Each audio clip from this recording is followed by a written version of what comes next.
All right, guys, we are going to continue talking about economic indicators this week. So, last week we looked at the different measures of the economy. We can look at things like GDP and inflation and unemployment, how that affects the business cycle, where we're at in the business cycle. We're going to apply that differently this week. So, we're going to continue talking about things like GDP, how productive is a country, how much products are they making, how much money do they make from that, as an indicator of whether or not that a country is doing well. But we're going to compare that to some real world images of countries to get a gauge of how well does GDP indicate happiness? How well does GDP indicate the overall well-being of the people living in the country? So I'm going to give you a really quick overview again, a reminder of what GDP means, and then I'll dive into and explain what the project is that you're going to be working on the rest of this week. So, how do we measure our economic status?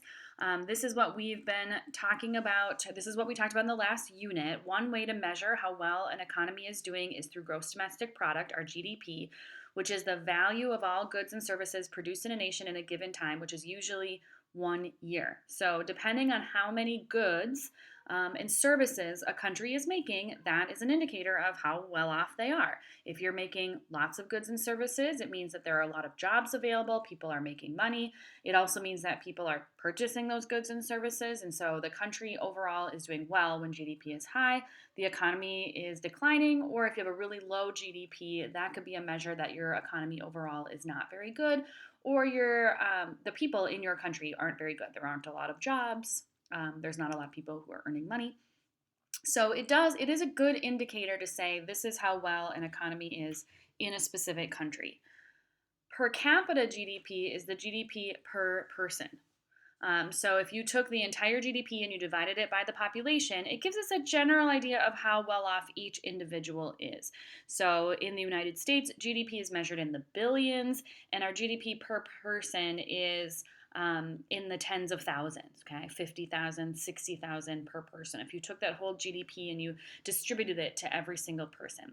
Now, we don't do that, but it does give us an idea of if this GDP were given to every single person, if the value of it were given. Overall, you could compare that. If in the United States it's 50,000 and in Burundi it's $200, that gives you an idea of how well our economy is in comparison to a place like Burundi.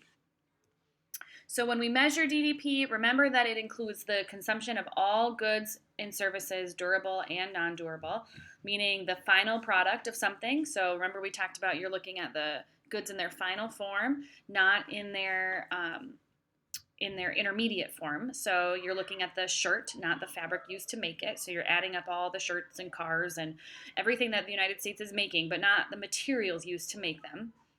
You're looking at it during a specific time period. So if a 2015 Chevy Traverse was made in 2015, it would be counted in 2015, not whatever year it's sold, not if it's sold in 2016. It's still counted in 2015.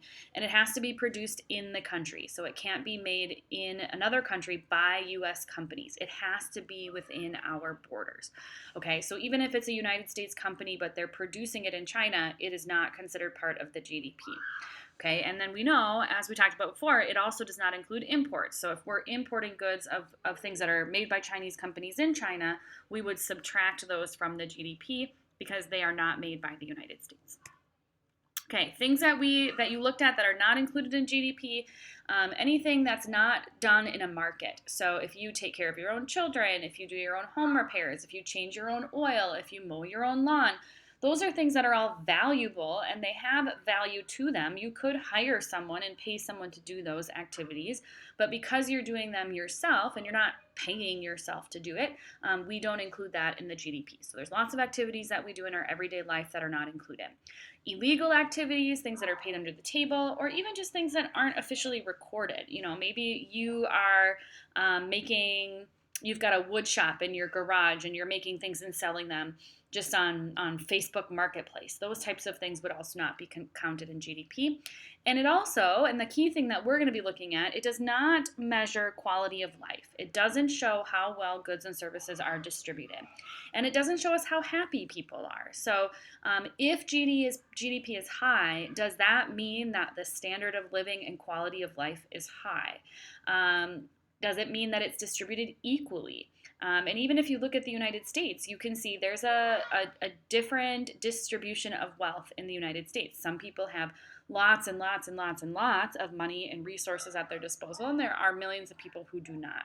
And looking at GDP, we don't know that. We don't know how goods are distributed, how money is distributed, simply looking at GDP.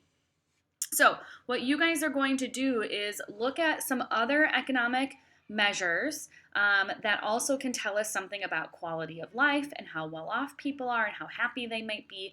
So you're going to be looking at infant mortality rate, which is the number of children who die within the first year of life for every 1,000 births. So if the number is 6, then the infant mortality rate is for every 1,000 births that happen in that country, 6 of those children will die in the first year. Again, the goal would be to have a low infant mortality rate. You want fewer children dying in the first year. If that infant mortality rate is high, that is an indicator that things are not good. Maybe that's an indicator that they have poor healthcare systems. Maybe there's an indicator that there's poverty or there's hunger. Okay, so those high infant mortality rates are a signal that something's going on in that country that is reducing their standard of living. The second one you're going to look at is life expectancy, which is the average age a person expects to live. Again, there are lots of factors that go into how long you live. The types of food you eat, the medical care that you get throughout your life, the safety, your safety, clean drinking water. Those are things that would affect how long the average life expectancy is. And you're going to be looking at for both men and women. We're also going to look at literacy rates, the percentage of people who can read and write. Education is certainly going to be important as far as quality of life. The type of job you get, how much money you get paid for that job, whether you live in poverty or not can often depend on that literacy rate. So you want a high number for a literacy rate as a good indication of standard of living. You're also going to look at the percentage of the population under the age of 15. This can tell you a few things. What percentage, like how are people having children? Are they having lots of children? Are they having just a few? That can put pressure. If people are having 6, 7, 8 children per family, that can put pressure on food sources. That can put pressure on how their resources are divided. So if that number is really high, sometimes that's an indication that there is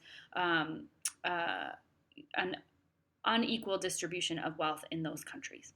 And then lastly, you're going to be also looking at total fertility rate, average number of children born to a woman during her lifetime, which kind of goes along with that percentage of population under the age of 15. That's another indicator that can give us an idea of how well off certain societies are. Now, you might think, well, if they're having lots of kids, that's good. But it also will have an indication of how easily accessible birth control is. Again, depending on the type of job you have, are you able to feed all of those children? So having a really, really high number is oftentimes an indicator that those families are living in poverty or they have a lower standard of living. Not always, but sometimes. Okay, so what you are going to do, the assignment that you're going to look at is called Economic Indicators versus the Real World. So once you've listened to this introduction, you have the rest of the week to do this assignment and the critical thinking questions that go along with it. So it's not kind of a day by day. You can just work on this either all at once or you can take your time going through it, doing a little bit each day. So as it says in the directions, you'll be taking a look at economic statistics from countries around the world. You will then be looking at actual photographs from those countries to see how people live. And the idea here is that statistics can tell us one thing, but actually getting inside people's homes and looking at their way of life can tell us a whole different thing. So you're going to fill out the chart for each country listed. There are countries from all different continents: North America, Africa, Asia, South America, Europe. So there's going to be a couple of countries for each continent. You are going to use this World Factbook, which is a document that has a bunch of statistics in it about these types of statistics, and you're going to fill in. Now, the GNI PPP per capita, this is the gross national income. It's similar to gross national product, but rather than looking at what we're producing, we're looking at how much money people are making. And per capita, again, is per person. So on average, how much money are people making in that country? You're going to look at life expectancy for males and females. This is going to be in an age, so how many years old are people expected to live? And you're going to look at the percentage of the population under the age of 15. So this will be a percentage. Then you are going to click on these links, and if you can't access them through the document, you can access them in Schoology. They're all in Schoology, and it's going to bring you to what I think is a really cool website that is allowing you to dive into different people's homes all across the world. So, for example, this is the Freeman family. They have an income of $966 a month.